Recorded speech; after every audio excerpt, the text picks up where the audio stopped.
Yang pertama mau sampaikan ada tantangan ke depan. Tantangan ke depan itu adanya satu promosi dan edukasi yang masih rendah masalah stroke yang kita rasakan. Karena teman-teman anggota kita Krishna itu yang sekarang masih kendala dengan stroke-nya itu karena mengalami disinformasi setelah atau saat menghadapi stroke. Jadi informasi masih kurang bagaimana tentang menghadapi stroke itu. Dan ada yang saya lihat, saya amati, itu golden period dan silver period-nya nggak karu-karuan, sehingga adanya kecacatan yang permanen itu dirasakan. Itu karena informasi dan edukasi. Yang kedua, sumber daya terbatas untuk infrastruktur dan pencegahan penanganan stroke, baik di rumah sakit atau di yang lainnya, klub-klub stroke atau pada pemerintah sendiri masih ada kekurangan itu. Yang ketiga, kemampuan menghadapi dan memberdayakan teknologi terbatas dan biayanya masih mahal. Makanya mohon maaf teman-teman stroke itu kalau kena stroke ada yang di PHK dan sebagainya, biayanya pendapatan lagi menurun dan biaya untuk menangani stroke itu mahal. Makanya kita harus berlomba-lomba mencari bagaimana terapi yang bisa pulih kembali tapi biayanya murah. Setuju nggak? Setuju nggak? Itu maklum ada penderita stroke. Karena biaya stroke itu mahal. Yang kedua adalah strategi bagaimana menghadapinya. Satu, kampanye edukasi dan promosi mengenai stroke harus digalakkan, terutama rumah sakit itu, mohon maaf, bukan mengkritik tapi masukan. Karena yang orang datang UGD itu ditangani stroke itu setelah ditangani penjelasan, maaf, dokter-dokter itu nggak pendidik, jadi kurang informasi, kurang pendidikan, kurang ada edukasi, sehingga terapi yang dilakukan after stroke itu blank kontak, jadi nggak terstruktur dan masif supaya jadi penyihatannya atau pemulihannya sempurna. Itu yang terjadi. Kita merasakan semua itu. Yang kedua, peningkatan akses layanan kesehatan. Peningkatan akses kesehatan ini masih kalau di Jakarta mungkin lebih terkoordinasi dengan baik, advokasi yang lebih baik. Tapi yang teman-teman yang contohnya yang di Ternate itu kena stroke harus berangkat ke Balikpapan dulu untuk menjadi Balikpapan, ternyata di tengah jalan stroke-nya meningkat karena nggak ditangani secepatnya, meninggal akhirnya. Yang ketiga, promosi gaya hidup itu hidup sehat penting. Itu karena lebih baik mencegah daripada mengobati. Makanya teman-teman yang sudah kena, jangan saya berulang kena stroke lagi. Untuk itu gaya hidup harus diperhatikan, terutama yang menyebabkan penyumbatan pembuluh darah. Contohnya ngerokok, jangan sampai, karena udah stroke kedua ya, jangan sampai ketiga, rokoknya harus dikurangi. Yang keempat, pentingnya dukungan komunitas stroke. Nah, komunitas dukungan stroke itu penting sekali, seperti Krishna, SC, Yastrogi, itu penting sekali untuk klub-klub stroke yang di rumah sakit, penting sekali kolaborasi untuk meningkatkan koordinasi dan penyebaran informasi tentang stroke, bagaimana menangani dan pemulihannya. Yang kelima, pemberdayaan teknologi dan inovasi dengan lokal konten sehingga biayanya murah.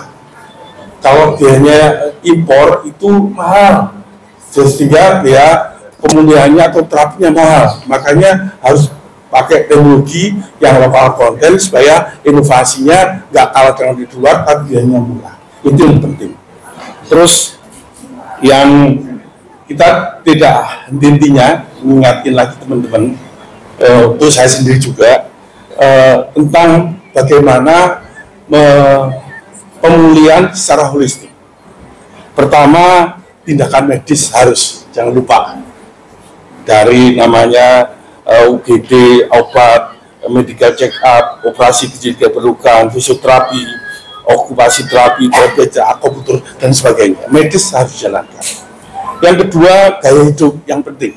Gaya hidup itu diet makanan, gizi seimbang, tidur cukup 6-8 jam, makanan berserat, sayur, buah-buahan, suplemen herbal, olahraga, dan senam rutin.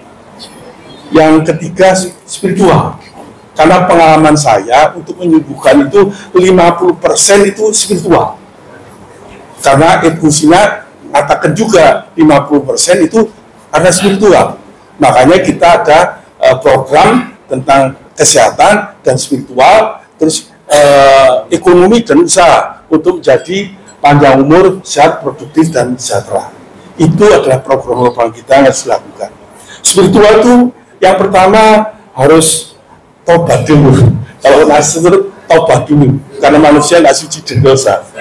Ada dosa besar, kecil, diketahui dan diketahui dosa kan tobat dulu terhadap yang dosa. Kedua, diterima dengan ikhlas dan sabar. Yang ketiga, harus jujur dan komitmen untuk semangat pulih kembali. Itu semangat itu sekaligus menentukan bagaimana kadar pemulihan kita. Yang kelima, menerima apa adanya, ridho, diterima apa adanya. Itu karena harus disyukur, karena kena stroke itu kita ridho, sabar, terima dan ikhlas, jadi bersyukur. Jadi Tuhan menjentil kita supaya jadi lebih baik, karena orang yang kena stroke itu kalau disyukuri menggugurkan dosa. Terus jangan lupa zikir yang muslim, ingat Tuhan setiap saat. Itu saya rasakan sendiri, pemulihan saya 50% sampai 60% dengan spiritual. Banyak berzikir, istighfar, dan sholat. Itu yang terbukti saya lakukan sendiri. Terus gak kalah pentingnya mendengarkan Al-Quran atau selawat itu untuk menenangkan pikiran, manajemen stres ya. Itu jadi menenangkan pikiran sebelum tidur. Yang tidak boleh sedekah. Sedekah itu ternyata luar biasa untuk menyembah. Ya, yang penting ikhlas dengan besarnya. Ya. Terus yang terakhir puasa dan bekam dan sebagainya, monggo silakan aja. Itu yang ketiga. Yang keempat, faktor psikologis harus diperhatikan.